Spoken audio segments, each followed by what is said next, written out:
Today's presenter is Linda Gonsalves. Linda is the managing partner in Gonsalves Kozachenko and represents clients in a range of estate planning, probate, and business succession planning matters. Linda graduated summa cum laude from University of Santa Clara Law School and was the recipient of the Merit Scholarship. She is a member of the State Bar of California Trusts and Estates Section, the Alameda County Bar, and the Estate Planning Council of Southern Alameda County. She served for 12 years as a trustee and executive committee member of the Washington Hospital Foundation. She has been a president and director of Washington Township Bar Association and presently serves as a director of Fremont Bank. Thank you very much. Good evening. As was indicated, my name is Linda Gonsalves, and I'm an attorney, managing partner with the law firm of Gonsalves Kozachenko here in Fremont. We've been serving the community for 31 years. And I specialize in estate planning and business planning. I'm also a local girl. I grew up here in Glenmore Gardens and went to Washington High School.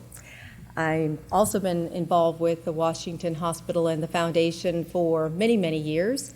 And I think it's very important that we all support such a wonderful hospital that we have here in the community.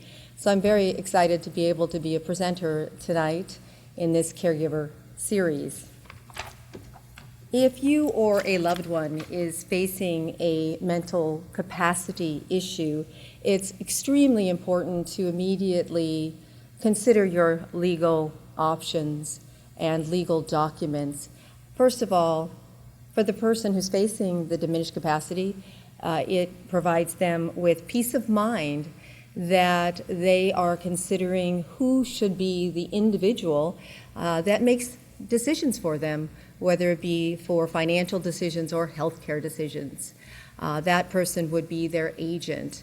And it's important that they document this so that they can protect themselves at a point in time when they are unable to make an informed decision and protect their family and their assets. These legal documents also provide comfort to those who have been appointed as caregivers.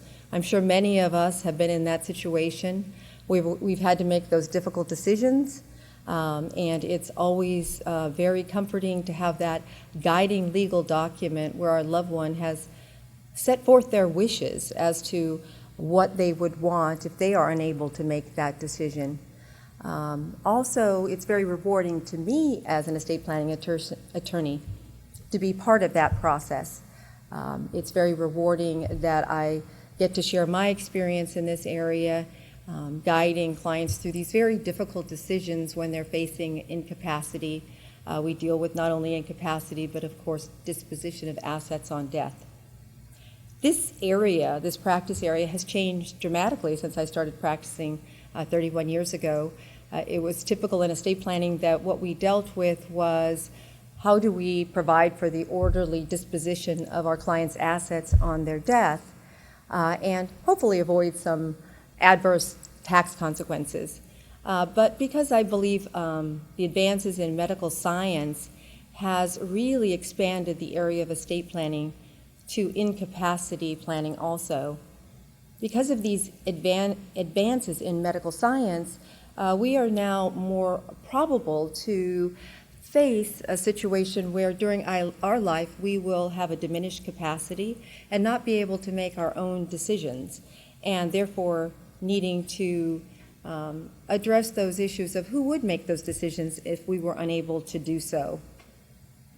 So today I wanted to go through those legal issues to discuss the different options and how one assesses those options. Today I'm going to be talking about the financial decisions, the healthcare decisions, healthcare power of attorneys, healthcare directives, PULSE. Those are going to be addressed in the next panel discussion, and that is with Doug Van Houten. So I'm just going to be discussing the financial issues. And I hope with this discussion, you will be more aware of these issues as well as empowered to address these decisions and to make the difficult decisions because it's so important that we do this for ourselves and for our loved ones. We're going to be talking about first the ethical issues, then the capacity issues, and then the planning issues. In terms of estate planning, ethical issues have become extremely important in the last 20 years. Once again, I think it is because of the advances in medical treatment and the fact that we have a large aging population that is being faced with that diminished capacity. So we often deal with these ethical issues of an individual coming in with a family member and a question of who is the client, is there a conflict of interest, do they want dual representation? So it's very important for us first to address that ethical issue of who is the client. So in terms of this situation, a very common scenario is a client comes in, and let's say he's an elderly client just recently remarried, and his wife is with him, and she indicates that she wants to be present in the meeting, and the client, not wanting to create waves with his new wife, says, okay, let her be in the meeting, and she indicates that she wants joint representation and she wants to disinherit his children. So the first issue is, who is my client?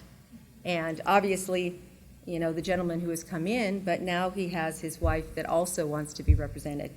So in that situation, I have to assess I want to find out if he has capacity, and oftentimes I will recommend that someone go and have a capacity declaration by their physician.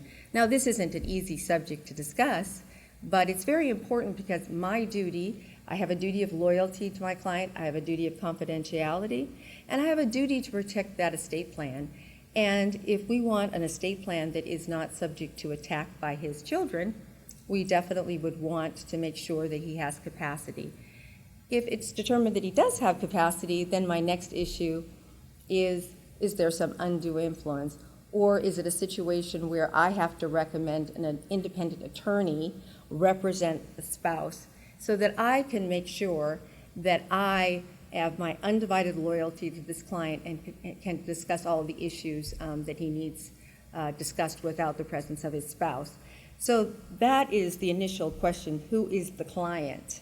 Oftentimes, that also articulates for us or brings into focus the conflict of interest issues we have.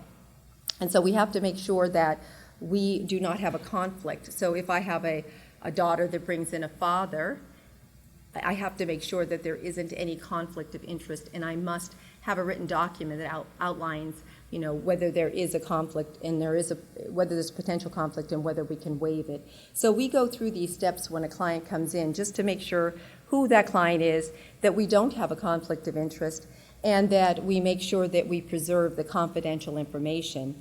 And one of the important pieces that people need to know is that when someone becomes incapacitated, I, as their attorney, cannot disclose any information unless they have consented or released me from this bond.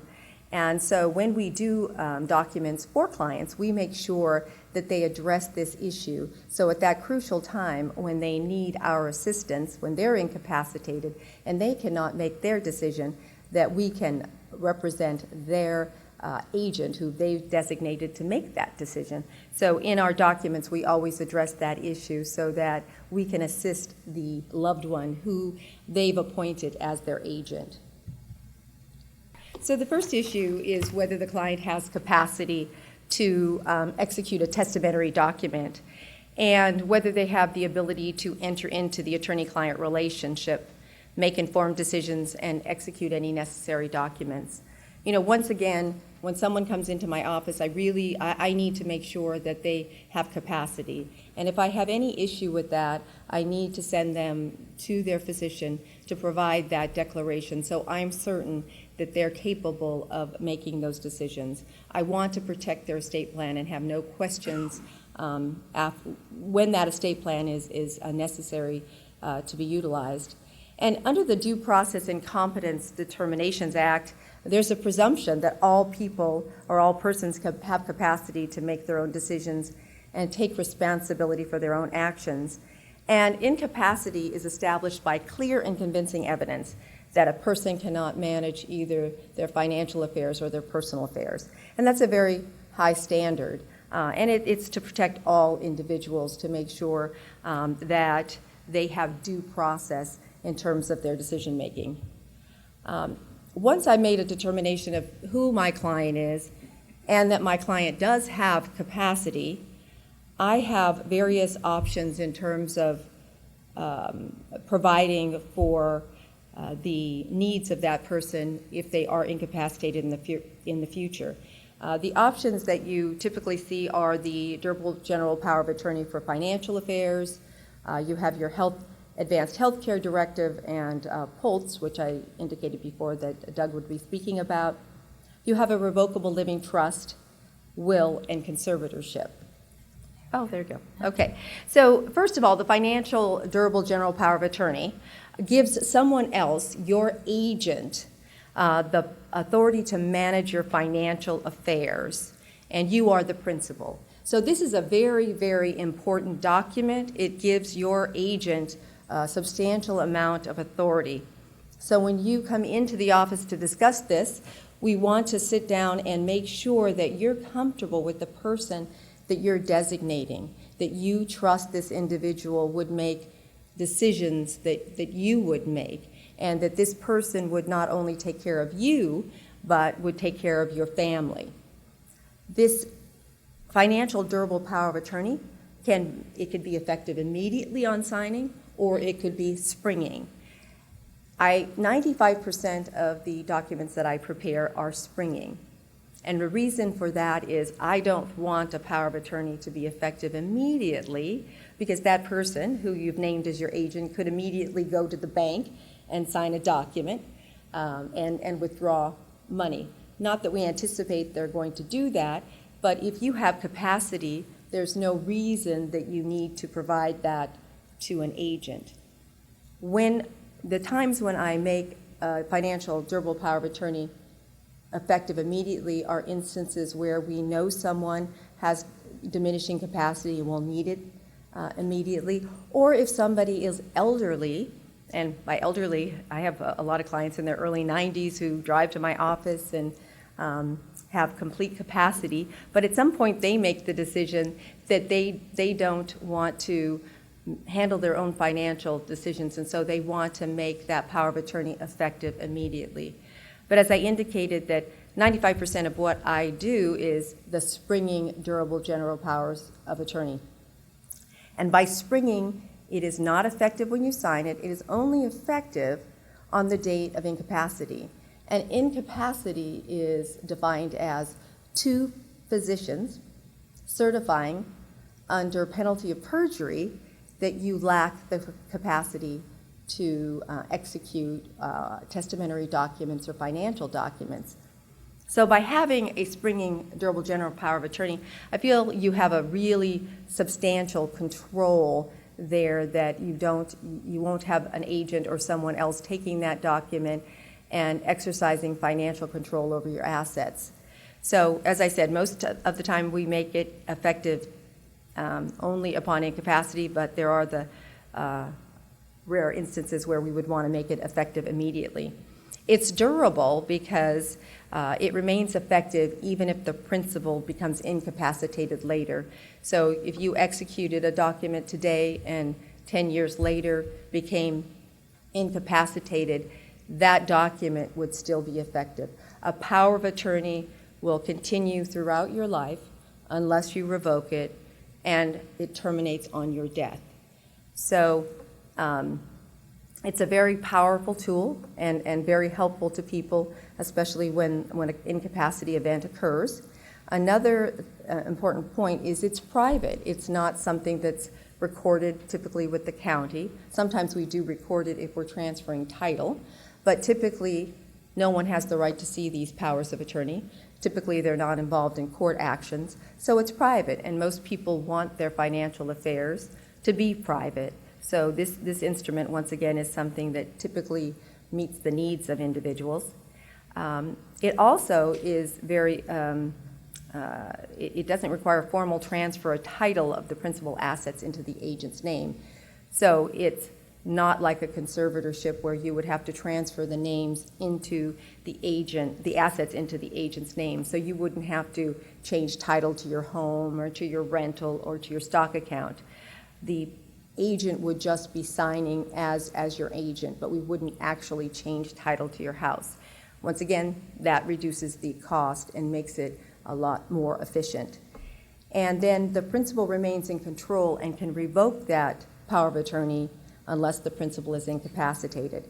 And even if someone is incapacitated, let's say you have a stroke and we need to use your power of attorney, 2 doctors have certified your inability to handle your financial affairs, if you regain capacity, and that is also defined as a doctor declaring that you now have capacity, then this power of attorney is no longer effective.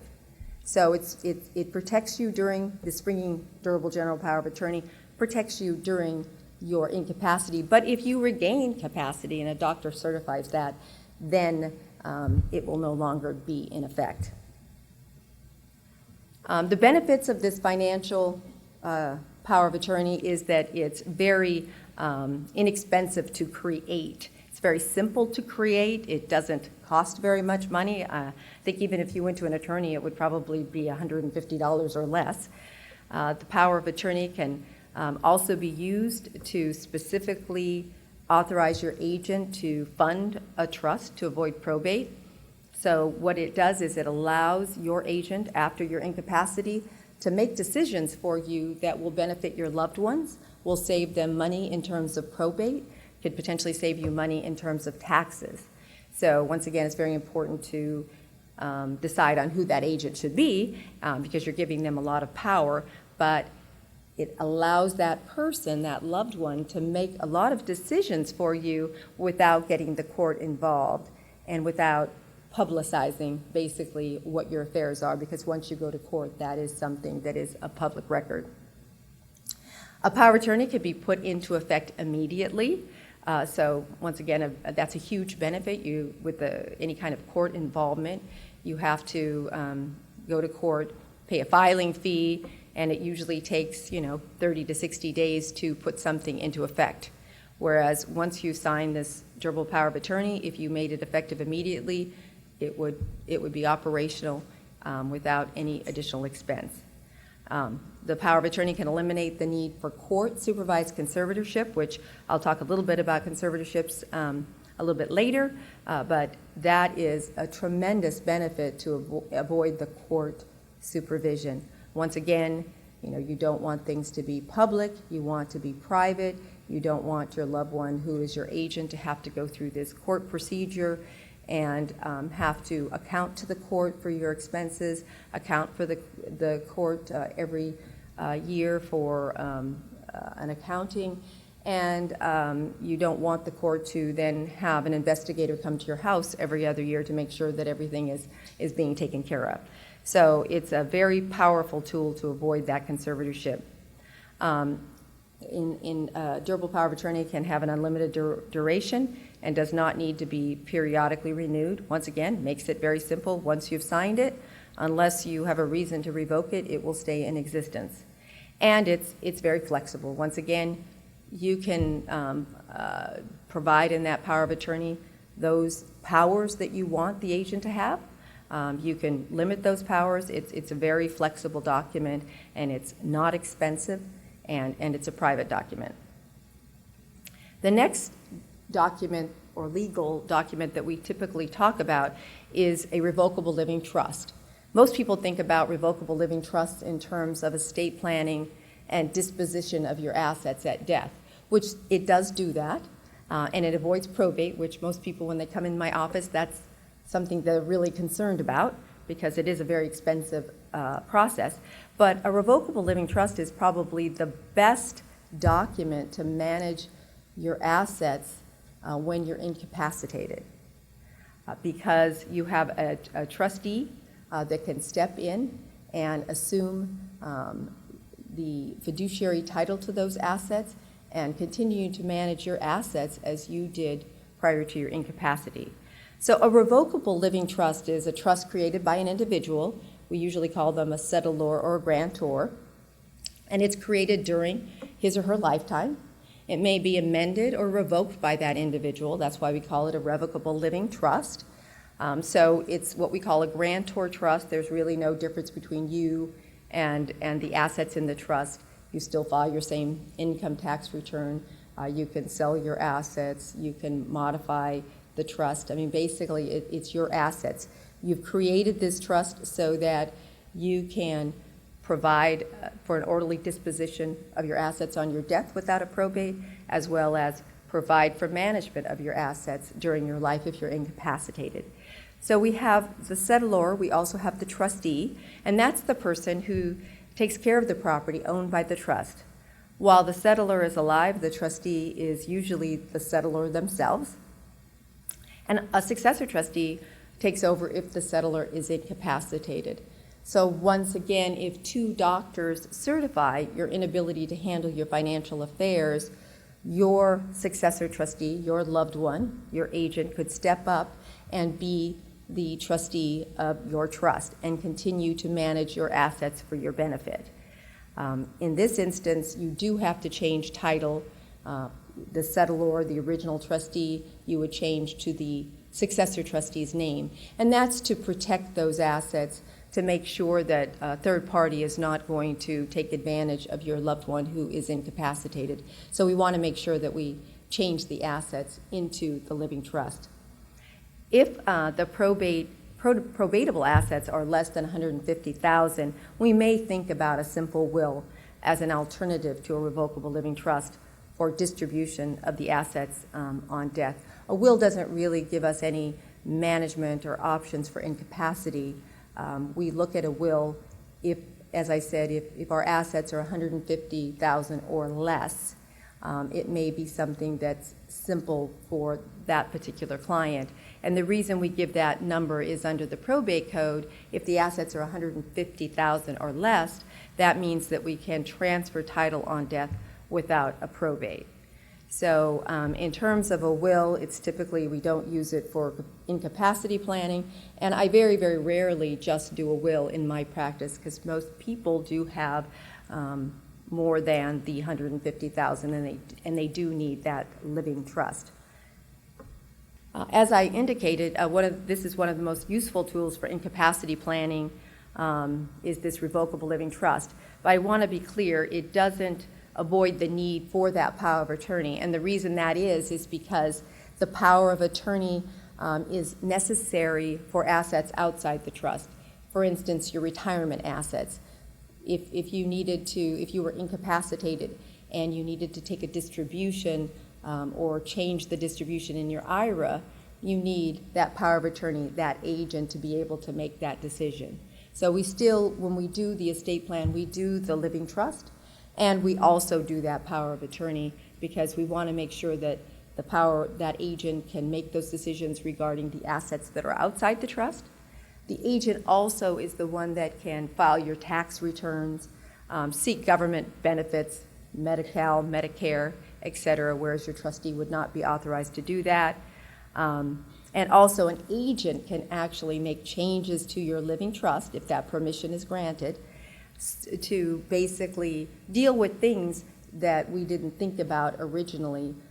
Let's say that they want to take advantage of a tax savings method, then that agent could make changes to that trust which would allow for that savings device.